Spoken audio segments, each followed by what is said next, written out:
Bobby Labonte, Corpus Christi, Texas. Bobby Labonte wins here at Boulder Downs International Speedway. And Bobby Labonte wins the race. That's the coolest thing I've ever done. Bobby Labonte is the NASCAR Winston Cup champion for 2000.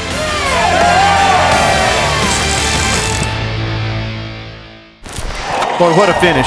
Talladega, always great for these finishes. In 2007, I was driving for Kevin Harvick in the Xfinity Series. And we remember going to Talladega, and it was a, they always had fast race cars. Tony Stewart's my teammate. We get to the end of it, and, the bump draft thing that's where they're pushing each other. Was not really a thing at the time. But at the end of it, I had Juan Pablo and a bunch of other guys back behind me, and I just started pushing Stewart. So I pushed him, and we were just like locked together. Kind of broke off from him, and then I kind of got to him. And I remember when I watched the race later and listened to the commentators, they were like, well, he's probably going to finish second. And so I got to him, and I was like, can I go low? I don't know, I'll just try high, just see if this works. And sure enough, that's when you could pull up to the outside and slow them down.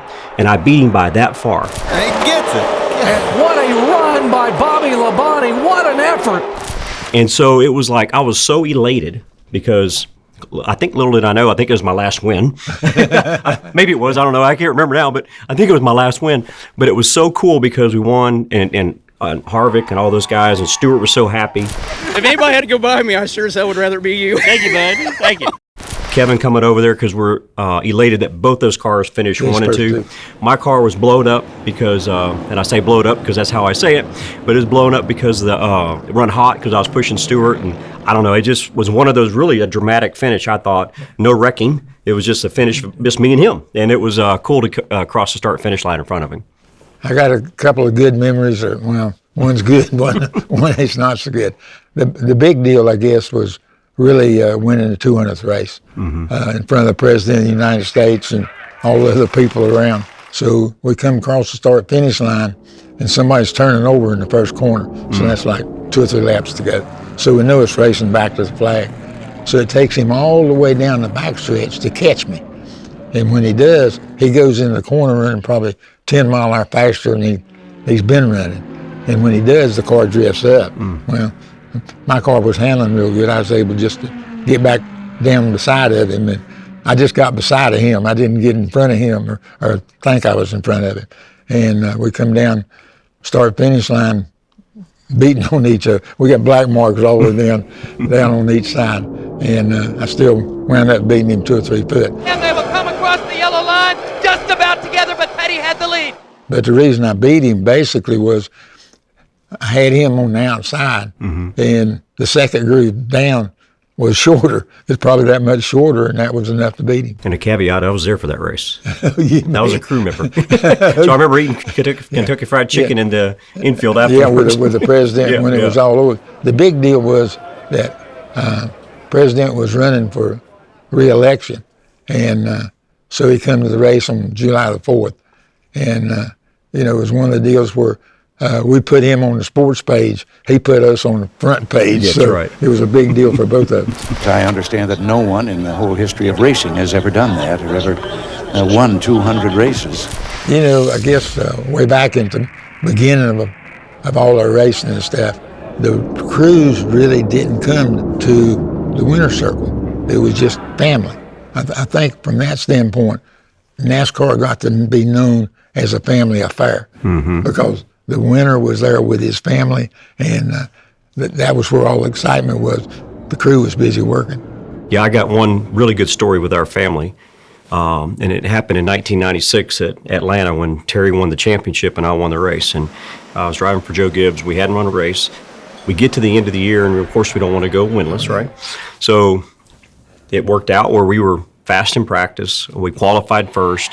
Terry's got a chance to win the championship if he beats Jeff Gordon. And it was funny because we got on our motorhome Saturday night, and we were just talking, and it was like, man, wouldn't it be cool if you won the race and I won the championship, is what he said. And I said, man, that would be great. I'd love it. It'd be fun, You'd right? like it for sure. And it was like, all right, we'll see you tomorrow. It's like, so you go away, right? So as the race went on, it unfolded. I led some laps. Terry had asked me, he said, can I lead a lap or two so I can get the points? I'm like, yeah, sure. I always kept track of where Terry was during the race.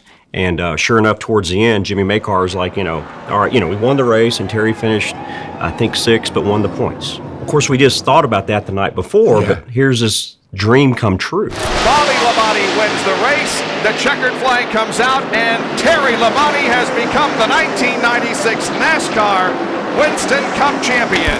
We're standing there in Victory Lane, and it's Terry, Rick, Joe, my mom and dad. And I'm thinking, think about the chances of this happening with my mom and dad's, their 2 kids are in Victory Lane on the same day for 2 different reasons, and so I got pictures of that. The funny part was when we got all done, I go back to the motorhome, and my dad's sitting in the motorhome watching the Cowboys football game and said, hey, Cowboys won. so it ended a really great day. But our family was so much a part of it. I mean, I can remember, I wish I had $1 for every time my mom sat in a grandstand and watched us race. And so it's just really cool that again, our family was so much a part of it, just like yours. And my mom went to a race last year and watched me, so it's lifelong. And I love the fact that my family's been a part of it. And we talk about family and stuff like that. I mean, for me, coming here, it felt very family. For me to be able to drive here, to drive your car, as I watched you and admired you for my life, was something that, I never thought would ever be possible. When I first started, I never thought about the future. Okay, it's not really planned. It's just a way of our life. We're in the racing business. We're determined to get the very best out of it and do the very best we can. If luck and fate works on your side, then you have a good career. If it don't, then you don't. All right, thanks for coming by, man. I enjoyed that. That was neat. Thank you. It's been a lot of fun for me. Appreciate that. Glad you came back.